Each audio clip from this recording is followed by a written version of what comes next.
dermong lakoni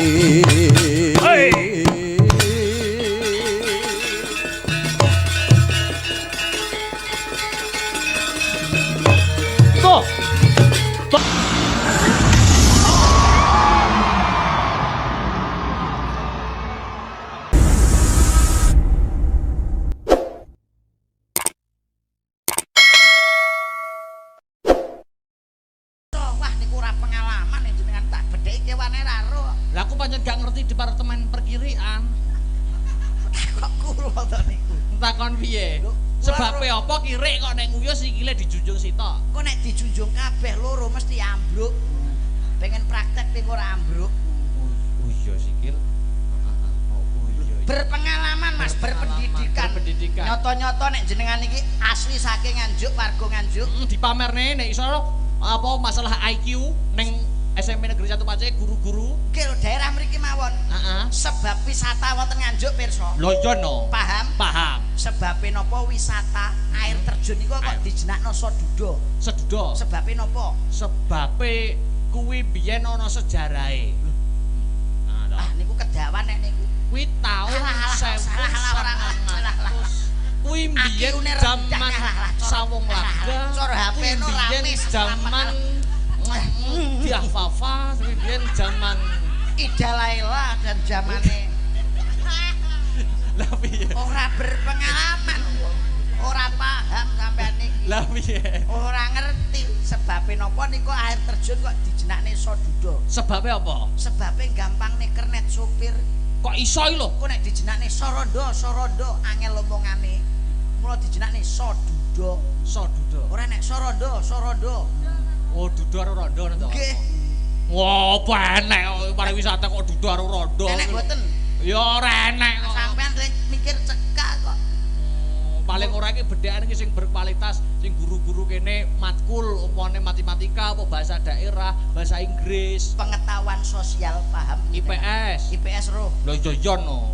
Presiden Afghanistan sapa jenenge? Ora roh mumung barok tok kok. Ya ora? Iya. Gak paham niki ora pengalaman. Ora ngerti. Presiden Inggris gak pengalaman. Modin Pace kene gak ero. Lah hubungane IPS karo Mudin iki lho apa? Lho, niki pengetahuan sosial lho Mas, sejarah lho. Mudin Jepang ora pengalaman, ora berpendidikan. Masa Jepang ana Mudine? Lho eneng no. Lurah Hongkong ora pengalaman, cah bingung ngene iki. Padha-padha ndagel karo ngene ra SDM-e dhuwur angel iki. Desa mawon nggih sing gampang-gampang. Desa wae. Telek sapi jenenge apa, Mas? Lencung. Telek sapi. Lencung. Telek sapi. Letong. Telek pitik. Lencung. Telek wedhus. Serindil. Sampeyan iki nek telek kok apal nek presiden ora apal apa sampeyan iki sing dipikir mung telek tok to? Saiki tak bedheki. Kowe mau ngrebuk masalah telek. Nek kowe mlaku ning totokan. Enek telek saknuk. Iya, telek saknuk. Enek telek kuwi dalan buntu, sampean mara ning gang buntu, enek telek saknuk. Sampean balik apa tetep ning kono? Apike piye? Lho. Apike piye? Nek ana telek ngono kuwi aku cara kowe apike piye? Apike piye? Apike yo balik. Lah, ora usah balik kok baro ning kono wedi nek dijukuk wong to telekmu mau. Heh. Ora nek dijukuk wis toh ngono wae ora sambut pikir. Tak omongi. Omong ngono sakarepmu. Telek. Mboten ngaten, pokoke kula mendudunga mawon mugi murid-murid wonten SMP Negeri 1 mencetuskan sebagai generasi bangsa yang hebat sebagai mahasiswa-mahasiswi yang apa yang ditujukan yang dicita-citakan selalu tercapai. Panjenenganipun Pak Maryanto matur suwun. Komite segalanya dan segala ibu guru, bapak guru ingkang ngasta wonten SMP Negeri Nganjuk. Mugi-mugi pun paringi yuswa ingkang panjang, rejeki ingkang kathah, ingkang barokah lumeber warga masyarakat Pace. Mugi-mugi anggenipun merdamel pun paring rezeki kathah. Amin Allahumma. Ingkang kagungan putra mugi-mugi dados ingkang saleh lan salehah ugi semanten bakul-bakul ingkang dalu punika wonten acara menika katuturan laris sedaya ugi sedaya kanca-kanca yoga lan kanca-kanca dalang mugi-mugi laris sedaya semanten ugi kanca-kanca yoga kanca-kanca dalang kanca-kanca kula laris sedaya amin Allahumma amin. Kaya mudin ro. Wah wis kaya mudin tenan, mudin tenan. Mudin Jepang. Mudin Jepang. Jepang kok mudin. Mbak Cange, iya ngadong duka ingkang kathah dalu punika ingkang nderek sowan sinten kemawon. Loh, iya ana bintang tamu yang sudah ditunggu-tunggu dengan masyarakat ana ing Pace. Pace. Khususnya keluarga besar SMP Negeri 1 Pace. Nggih. Dik Niken Salindri uga kepareng sowan ana ing SMP Negeri 1 Pace. Cocok lho diaturi aturan minggah ngoten. Heeh, ditajake ya. Oke. Ayo tang tak. Ya. Ya.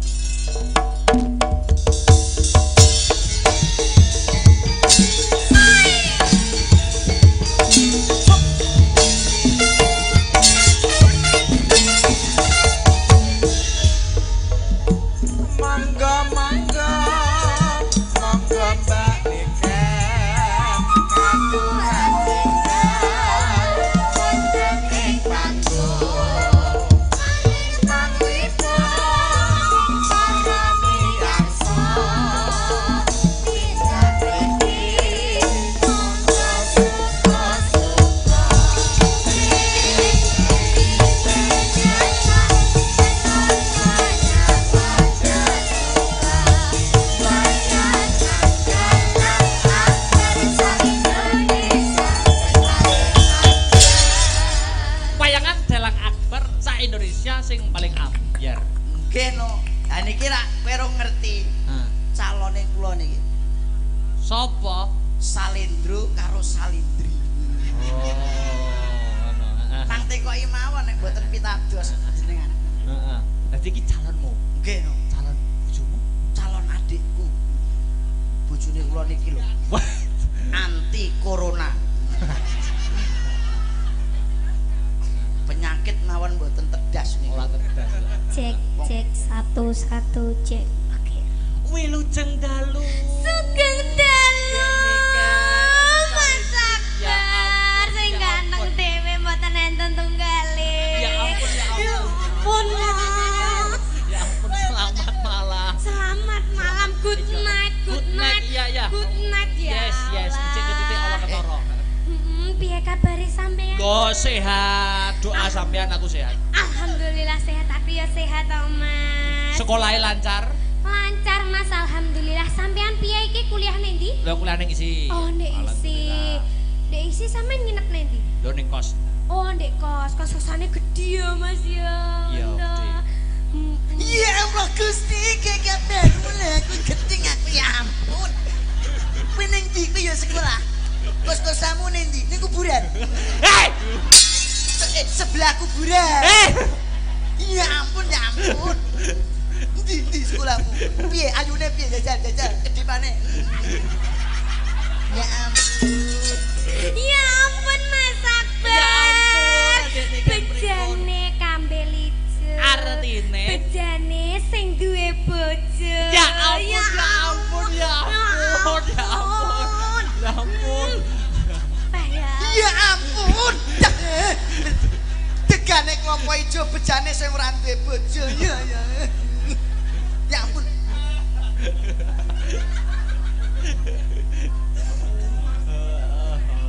Lho, saya komentar Bu Parsinong. Komentar niku pripun? Kok ketoke mesra niku sinten jane? Lah kula mbon digendeng-gendeng kalih niku. Wah, niki ngoni-ngoni jenengan. Cek. Oh, ya Allah. kowe omonganmu ra enak. Sedikit bicara sengak di telinga. Sampe ngoni-ngoni ku napa ta? Ayo ngoni-ngon aku mbok anggap kirikmu to. Mboten to. Kirike gawe. Maksudnya ngoni-ngoni gandengan dolan. Wis ro kirik dereng ben. Dereng. Pundi ta kirike? Pirsa kirik dereng. Dereng. Kirikne gaene ngeleti. Masa. Ane aku ngoni-ngonmu gek kowe tak ngeleti ngene terus. Ora aturan. Inggih Mas. Niki sowan wonten ing SMP Negeri 1 Pace. Oh nggih, didongakne nggih Mas nggih. Heeh, didongakne ndang paring ular-ular ayo. Kagem murite. Semoga bisa menjunjung nama baik sekolah, bangsa dan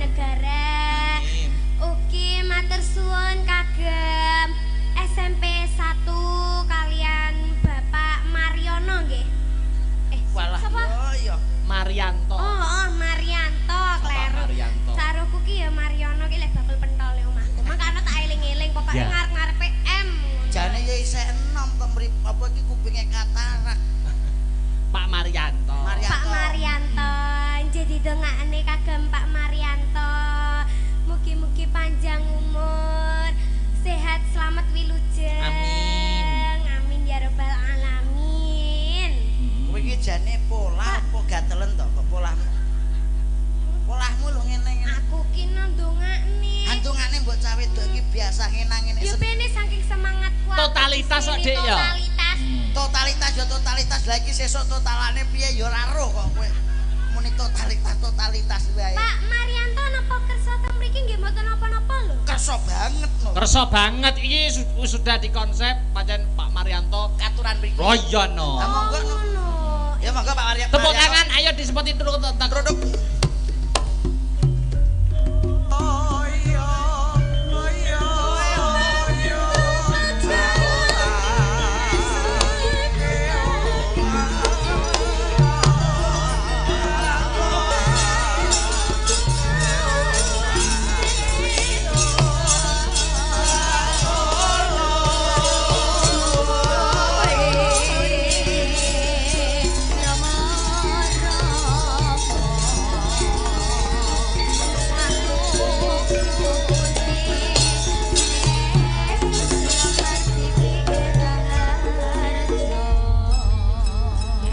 Marianto. J Pak Marianto sampun minggat mriki. Luar biasa. Nggih, Pak Marianto asmanipun Marianto. Marang sapa ora beda-bedakne piyambakipun bahkan berpendidikan atau tidak selalu dicedhaki dan selalu silaturahmi. Dirangkul podo. Yang dipentingkan bukan kepentingan pribadi tapi kepentingan umum. Tumata nggone ngasta ning nggone SMP Negeri 1 Nganjuk. Pace. Pace Nganjuk. Kabupaten Nganjuk. Iya. Diajeng garwanipun Kakang Diajeng Niken Salindri. Turuk. Loh, ngejak ketoprakan to sampean? Sampeyan dadi apa? Aku dadi bojomu kowe Roro Jonggrang. Oh iya. Dromo. Sapa kae jenenge bojone Roro Jonggrang? Ora juga apa? Bandung Gombowoso. Bondowoso. Roro Jonggrang. Aku tresno sliramu Roro Jonggrang, donya ora ana sliramu. Jagat ora ana papat mung sliramu, donya ora ana 5 mung 1 kowe Roro Jonggrang. Aku tresno karo kowe. Jonggrang, aku tresno kowe Jonggrang.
Loh, ketoprak modern.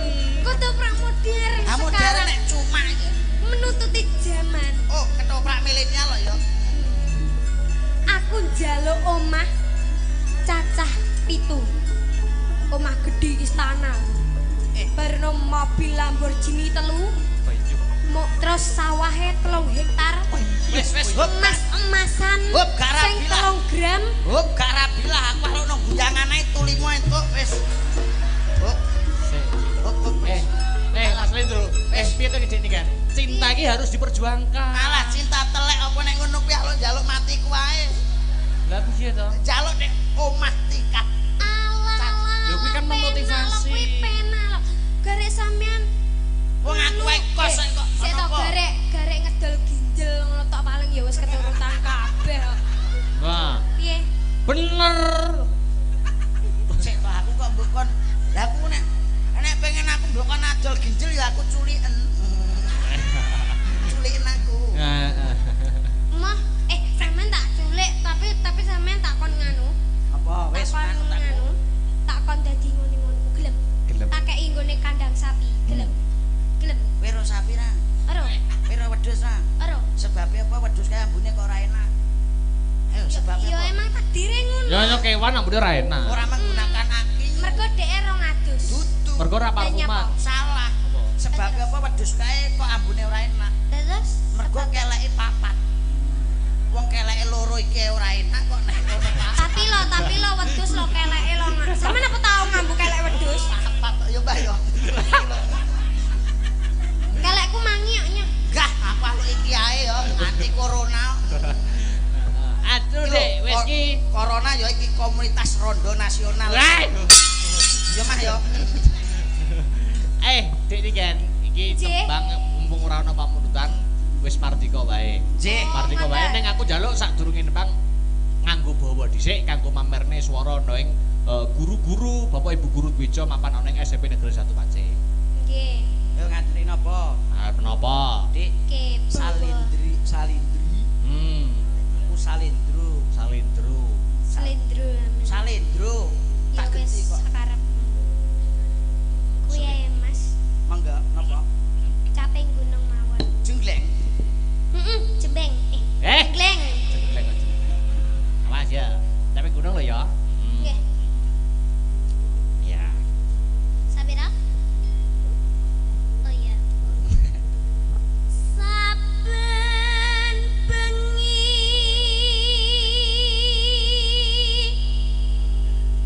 nyawa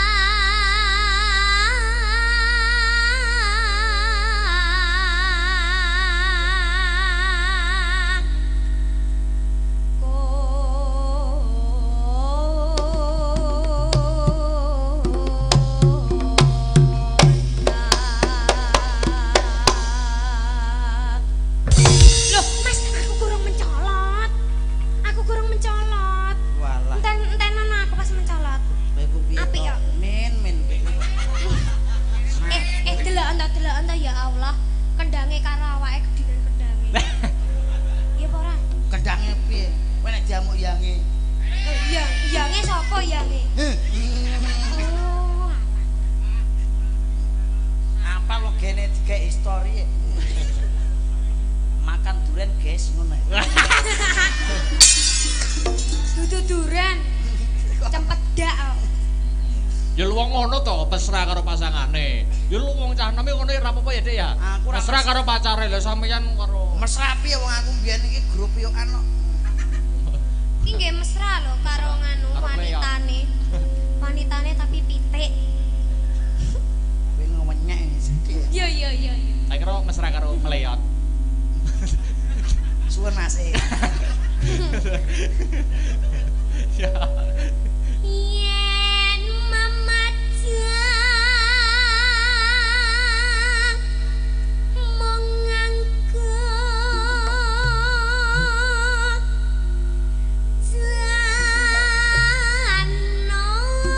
janor kuning.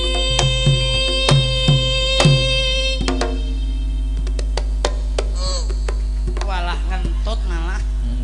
Mas.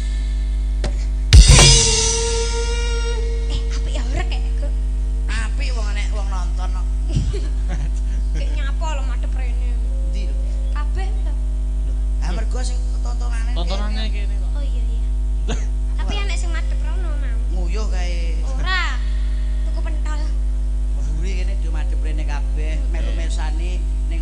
lebar di belakang. Oh iya, layar lebar. Karena di depan gak kamot. Nggih. Enggak muat. Gak muat, matur suwun partisipasinya warga Pace Kulon. Amin. Monggo.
Pelok larase no ya. Nah. Ayo. Kanggo gebrak swasana ing bengi iki, heeh. Sinden telu ngadeg bareng. Oh ngono ah. Dik Sinta, Mbak Mira, Mbak Enggar. Lagune Lali Janjine Sragenan. Wah ya. Kanggo buka ana ing season limbukan iki ya no. Oh ngono mak. Heeh. Digedrukne. Ayo go ngregengake swasana kang kenceng ya tan ngendoni swasanane ya ayo monggo sinden telu ngadeg bareng yo Lali Janjine Astabrata ya monggo ya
Alhamdulillah wa syukurillah wala haula wala quwata illa billah.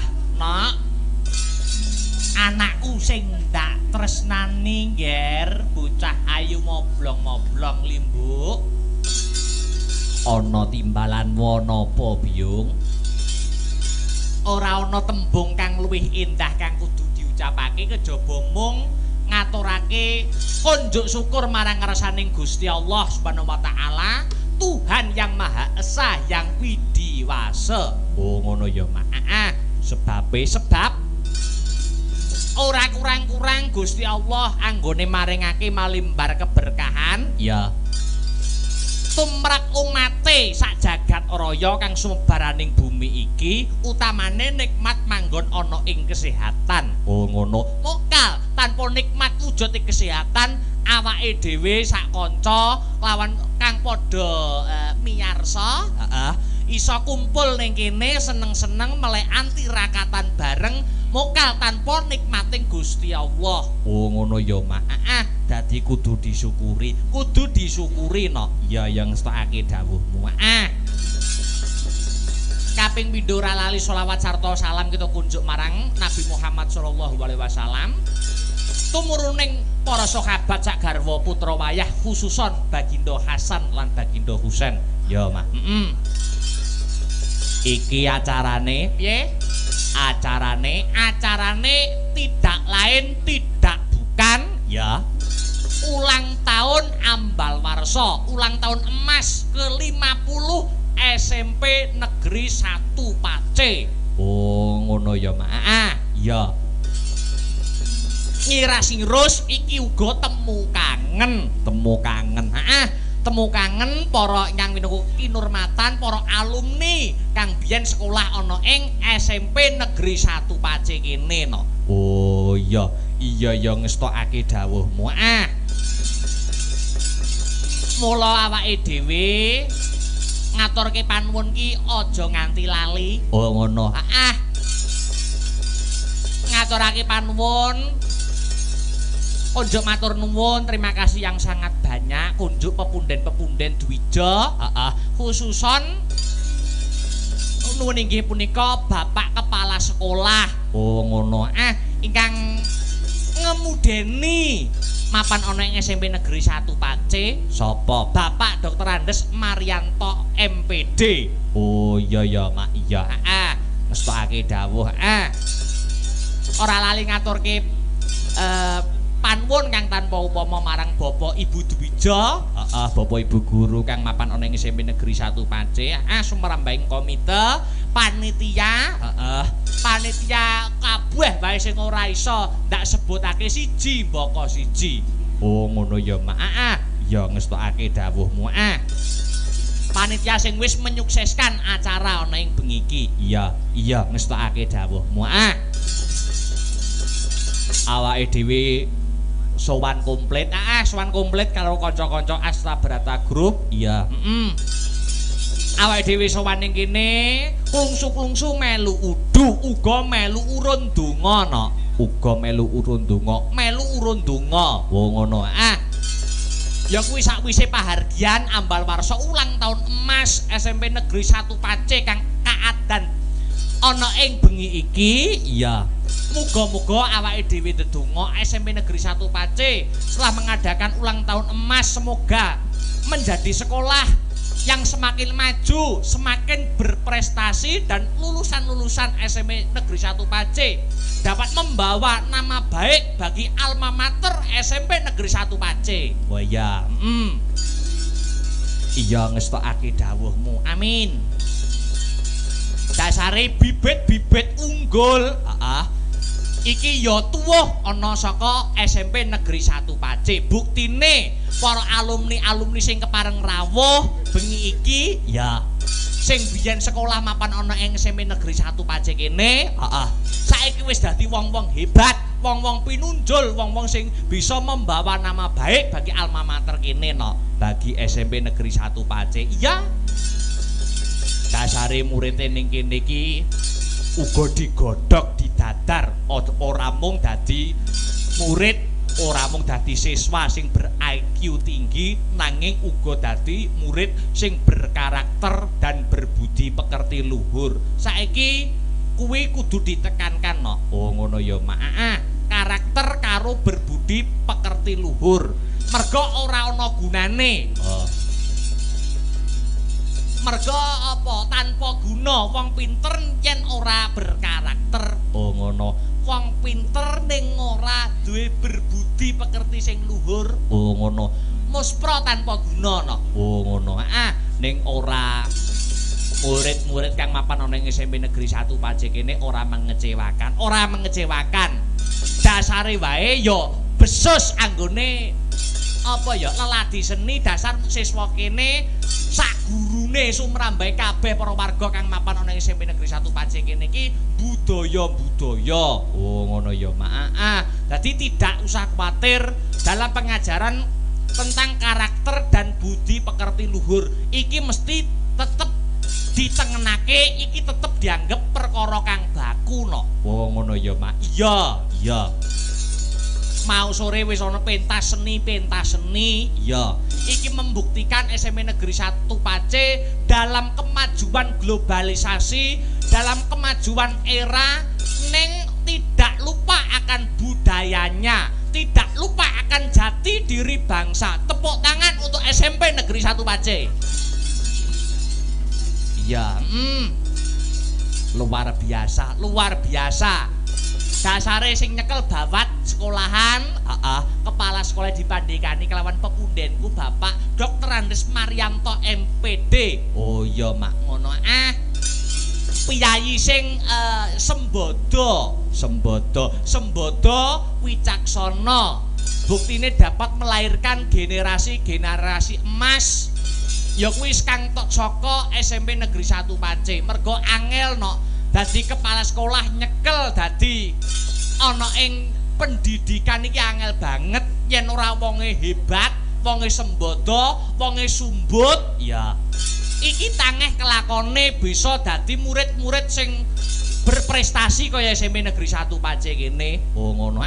Mula 2 jempol untuk Bapak Dr. Andes Marianto MPD dalam memegang amanah ya kuwi dadi kepala sekolah ana ing SMP Negeri 1 Pacé wis maksimal, wis totalitas dalam mendidik ya.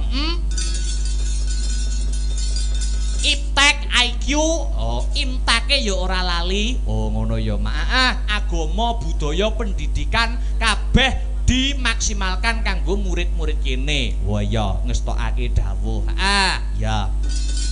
Dasare setahun kepungkur awake dhewe ya wis tau gelar-gelir gantung gong ning kae acara wayang masuk sekolah. Oh ngono kae wayangan awan kae program saka Disparporabut.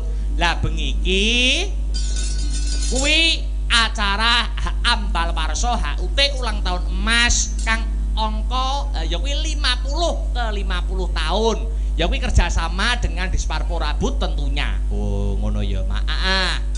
Dadi setahun kepungkur wis tau sowan ana kene, wis tau sowan ana kene. Dadi awake dhewe sowan ana rombongan ana kene, sak rombongan ana kene iki wis dianggep keluarga dhewe. Oh ngono. Apa neh khususnya Bapak Kepala Sekolah sing wis tak anggap kaya bapakku dhewe no. Oh ngono.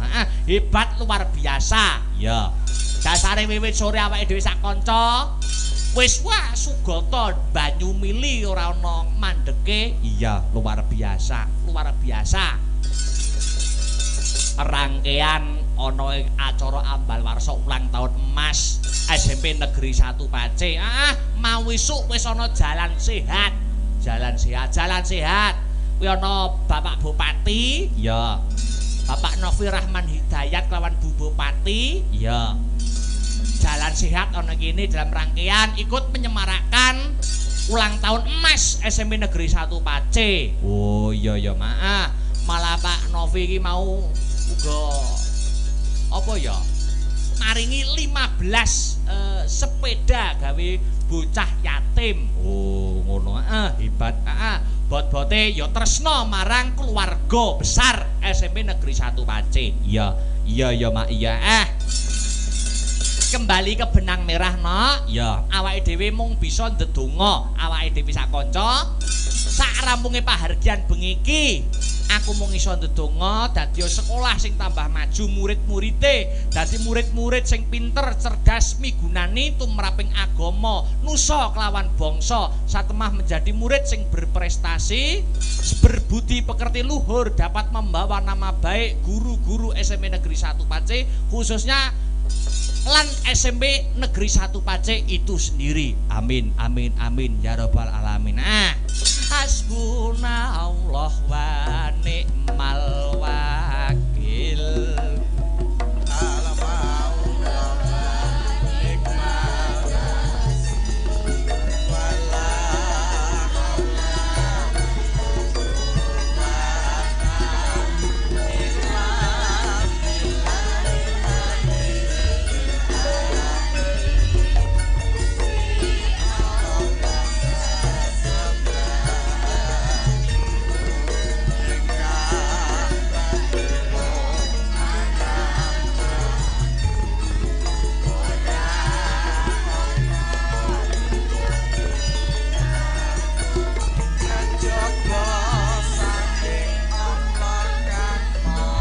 Mas Heru sedulurku aja nganti kliru mong Gusti Allah sesembahanku lan telu mong limang wektu